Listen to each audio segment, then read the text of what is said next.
You've heard me talk extensively about our SIN strategic plan and the work that we're doing per the plan. And in a prior video, I talked about that really in the first year of the plan, it's hard to see the progress of the plan because I use the analogy of building a house. You're doing the groundwork, you're laying the foundation. It's really hard to see the things coming out of the ground.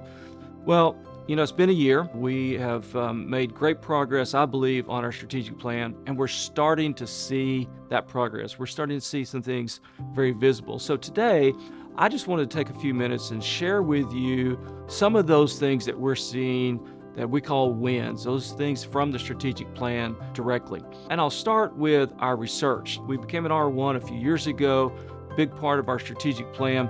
We surpassed $100 million in funded research this year for the first time in the university's history, and more than doubled just 2 years ago. So making great progress from the investments that we're making on the research side.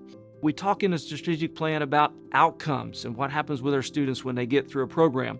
Well, to understand that, we needed to know what happens to our students. So we now have, over the past year, collected data from every program on campus about what happens when a student graduates, whether they're getting a job, if so, where are they going, how much are they making, are they going to graduate school? We now have that data so we can start looking at those outcomes across campus.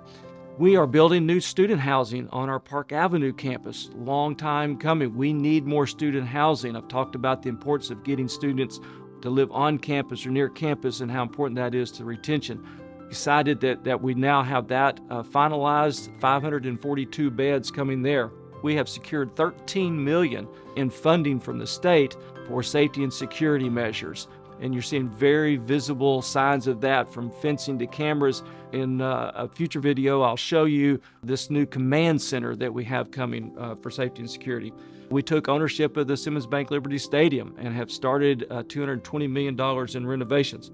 We provided insurance for our graduate students. And I know that may sound kind of mundane, but as an R1 institution, to be competitive, we need to attract the best graduate students. That was an obstacle. We've taken care of that. Our undergraduate students last year saved $2.8 million via the new Tiger Smart book program that we started.